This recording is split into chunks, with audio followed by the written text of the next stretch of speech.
Hello students, this is Sulekh Sharma from Engineering College Bikaner.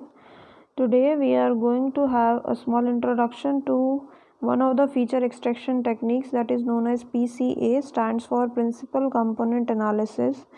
I have divided my principal component analysis thing in 3 videos.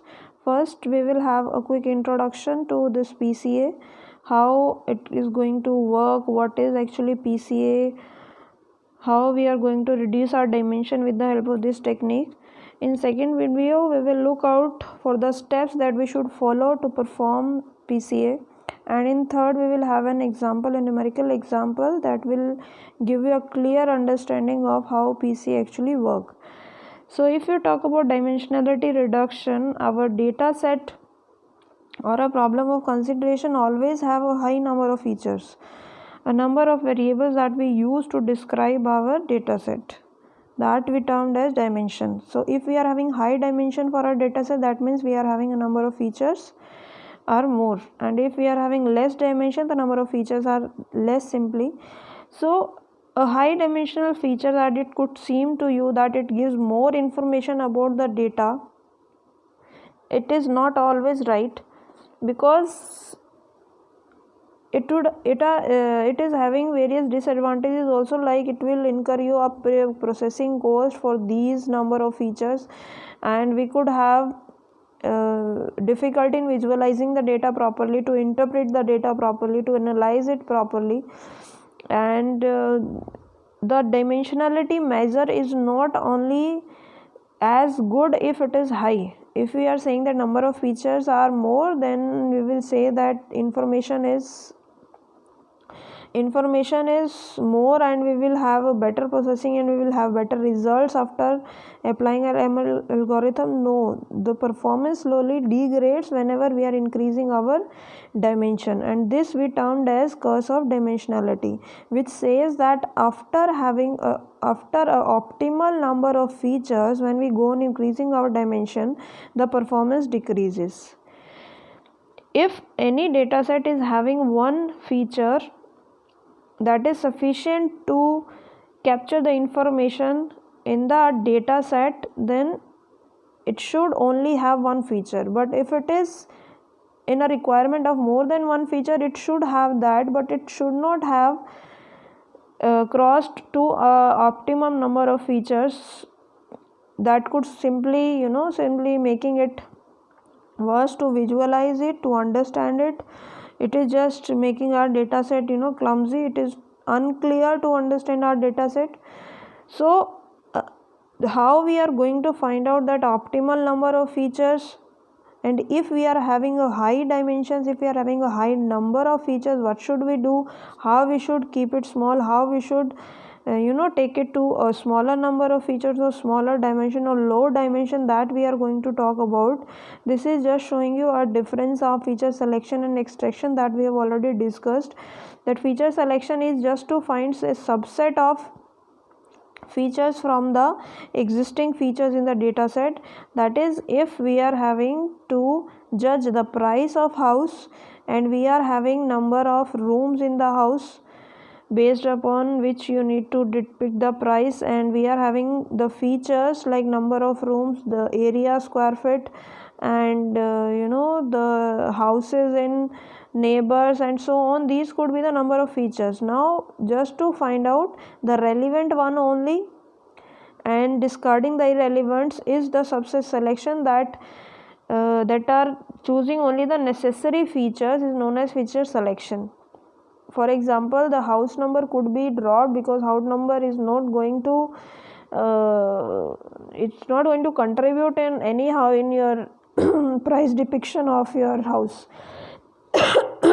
Similarly, after when we are having a number of features which are relevant enough to help us to have our prediction with the ML algorithm, after that, still if the number of dimensions are high, how you are going to reduce them is done with the help of feature extraction, as it is shown over here.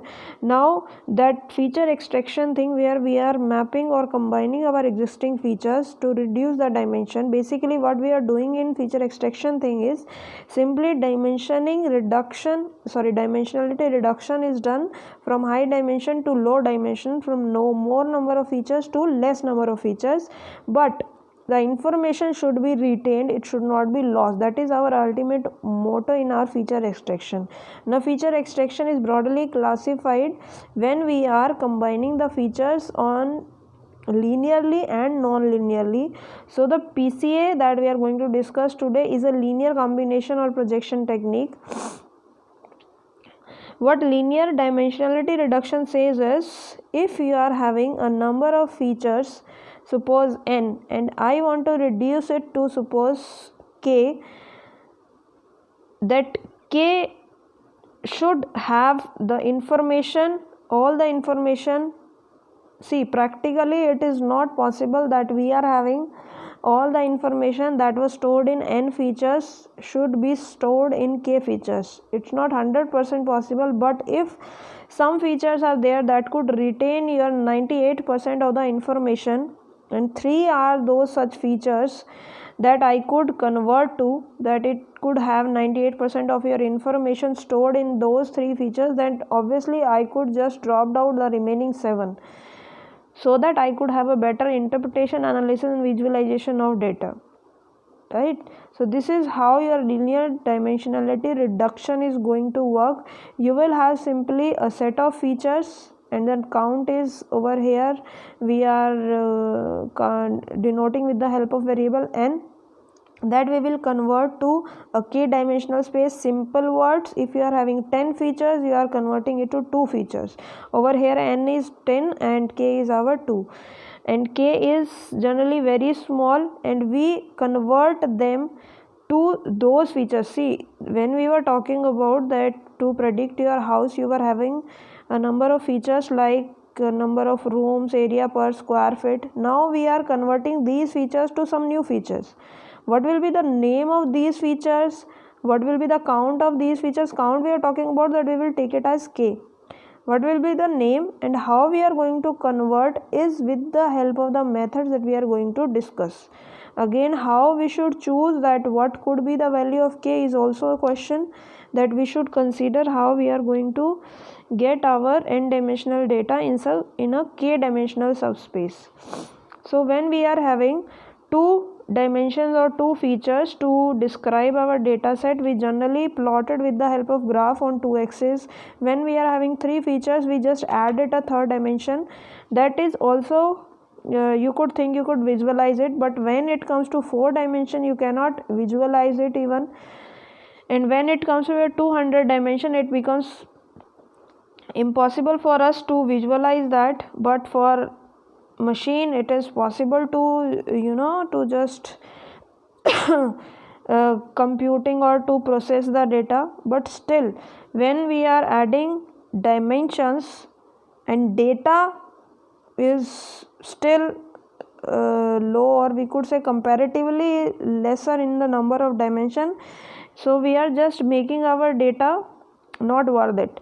So what we need to do is that we have to reduce our dimensions with the help of some method. Again, your linear dimensionality reduction techniques depend on the task that we are using. Suppose if we are using classification, what type of technique that could help you in linear reduction is LDA. When we are using regression, we could use some another one.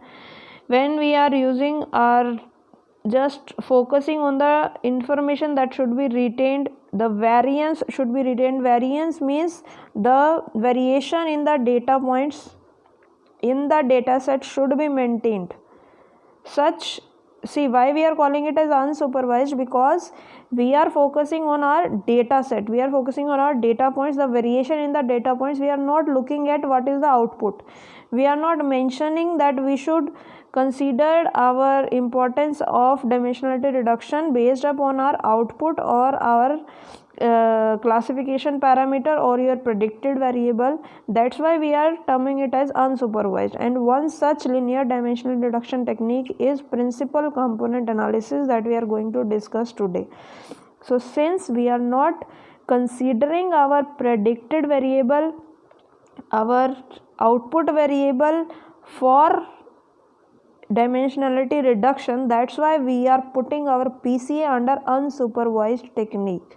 We will simply keep in mind the variance in the data points should be retained as much as possible, and we will transform our existing dimensions to some new dimensions which are known as principal components with the help of this technique. So this slide is just giving you an idea of how you could understand dimensionality reduction. If you closely look at the data set given over here, is considering 3 dimensions, first, second and third, right? And your data points are also set up according to the 3 dimensions. But if we look clearly that these data points, if converted to form a plane in a 2D, all the data points are accumulated over here. So if we convert anyhow this 3D to a plane that consists of all your data points, then this information is still retained, but they will be transformed to some new values with respect to only these 2 axes that we are considering as our new planes. So this is actually how your principal components are being derived, that your actually dimensions were initially, when you have given the data set, your dimension was 3D, and when we convert it to a 2D, we are having some new dimension that has been shown with the help of these 2 axes of the particular plane. And these 2 axes that we have derived, or these 2 features that we have derived, are termed as principal component.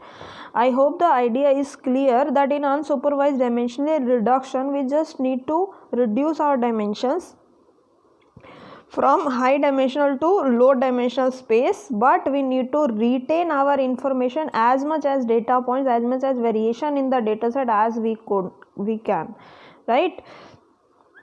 So PCA is a unsupervised linear dimensional reduction technique that we have studied in previous slide, and it only goal that we have to retain the variation in the data set using as few as dimension as possible, right?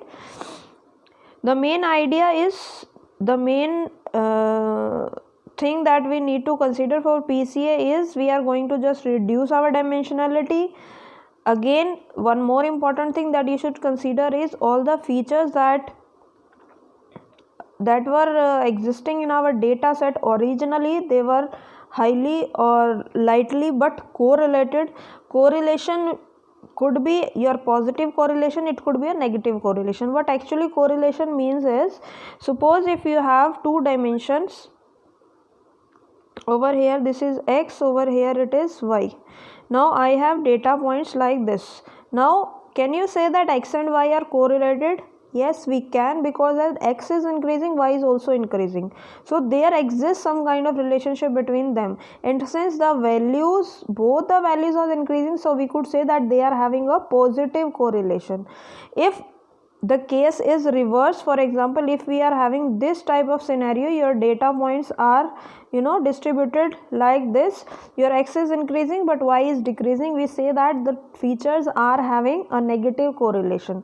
So all the dimension that you are considering, they must be correlated with each other.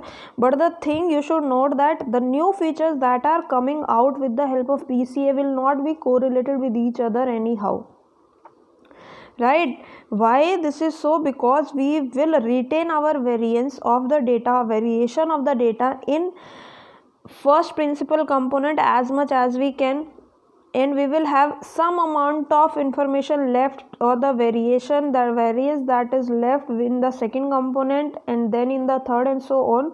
So all the information, all the variance that need to be retained, we will get only by our first few principal components, which will not correlated with each other. Why we are doing this, how we are doing this, you will be clear in the coming slides. Again, the principal components, as I have already talked, that they will be uncorrelated, and if we talk in mathematical terms, they will be orthogonal also. So after PCA, what you are going to get is, first thing, less number of features. Second thing, a number of features but they will not be correlated to each other. Third thing, those new features will be termed as principal components. Fourth thing, as I have asked you that what will be the name of those principal components, actually they will not have any name. You cannot just name them as you are having in your original data set. They are some new features, some new virtualized features that is just giving you the relation or the variance of your data or the information in your data set, but actually they are not having any name. So these are simply termed as principal components.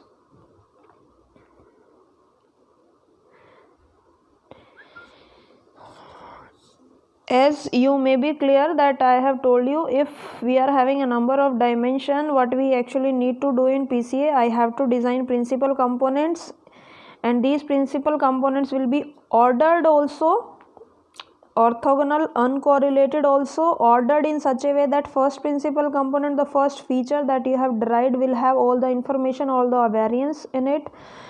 Second component will have some lesser variation of the data retained in it, and simply third will have some lower, and in this way these principal components will be ordered. What actually these principal components are, these are the eigenvectors of the covariance matrix that we will study in our next video also, how the eigenvectors of covariance matrix needs to be drawn. And since the eigenvectors are orthogonal, when we create them orthogonal, they are not correlated to each other. That's why what we will do, we will design these principal components with the help of your eigenvectors. We will simply derive our eigenvectors and put them or name them our principal components of the new transformed data. With these principal components, you will have some new data points. If you need to visualize your principal components, how they are generally termed as, this over here your original data set has been shown. These are having two features, x1 and x2, and your data is varied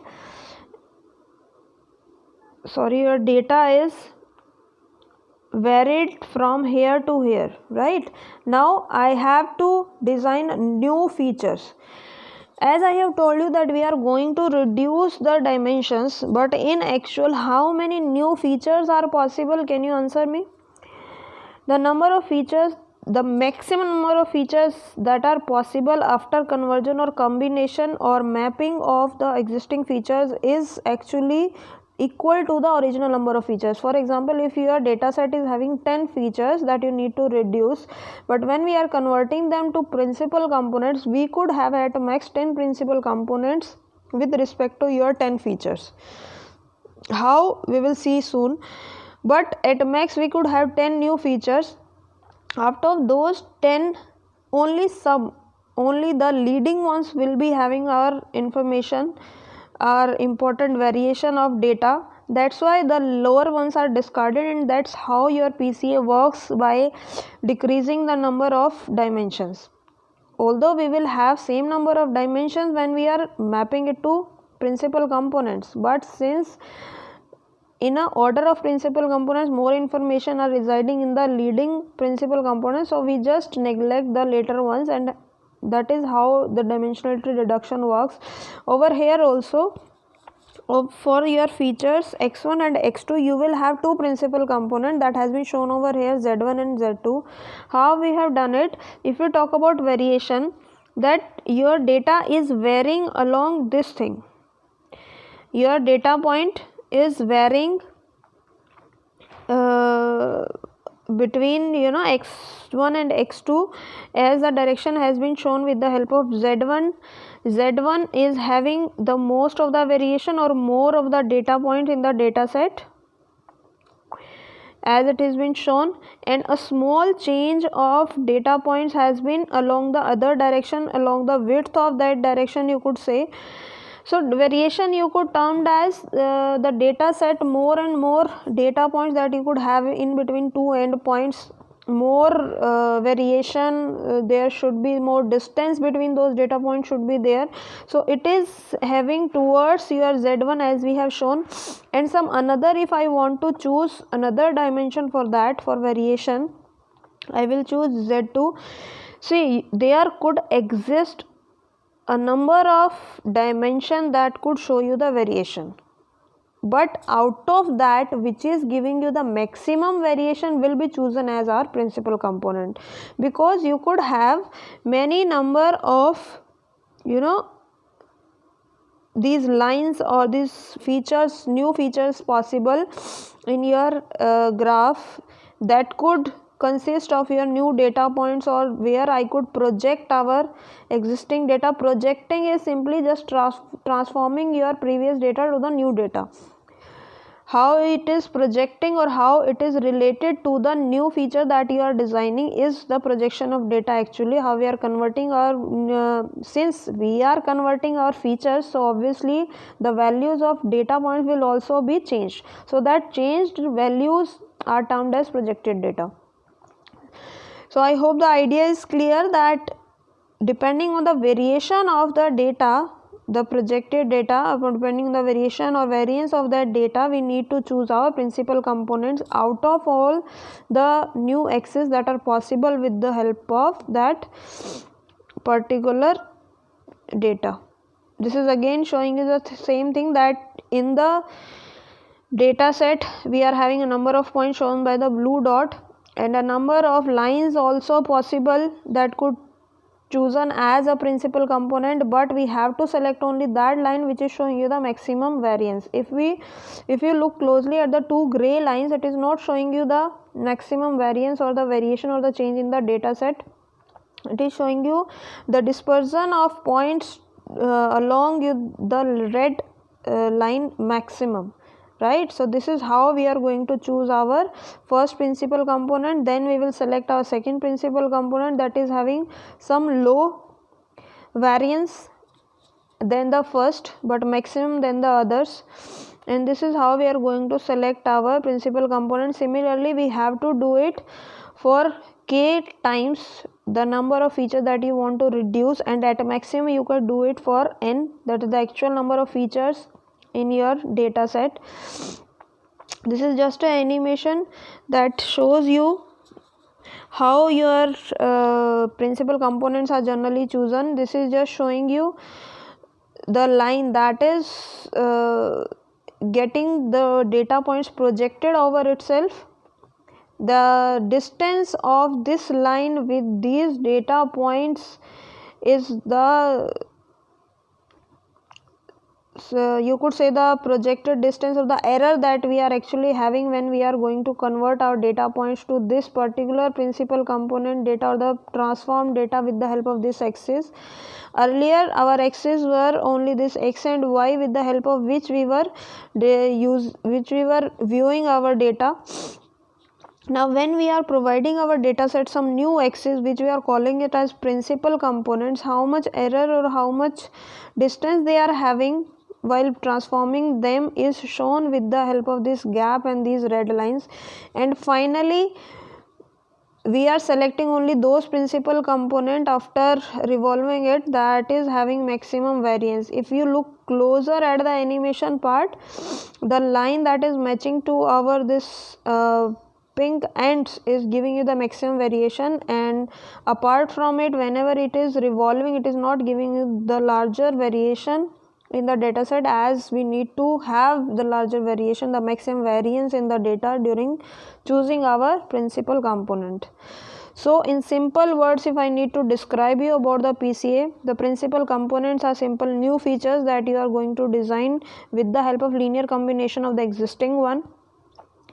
and these components, these principal components will not be related to each other, but the existing one, the original ones, will be correlated with each other.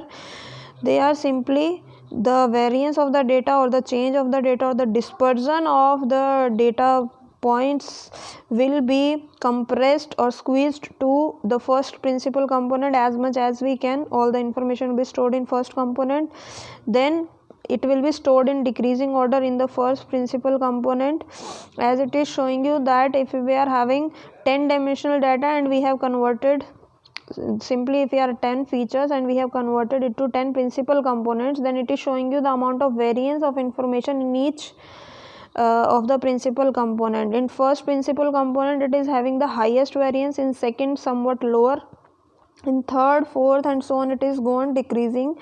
Now my most of the information is retained in my 3 or 4 of the principal components, so I could just squeeze my 10 dimensions to 3 or 4 or moreover, depending on your task what you need to perform. So this is the basic idea of how PCA actually works, what are principal components. They are simply just a reduced form of existing features. How they are created, that we will look in our next video. Before going to next video, please have a very clear understanding of what principal components are and how we are getting them after reduction, why we are choosing new axis, or how or which axis we are choosing at our the new principal components and why not the other ones. Thank you very much for listening. Stay safe at your home. Thank you again.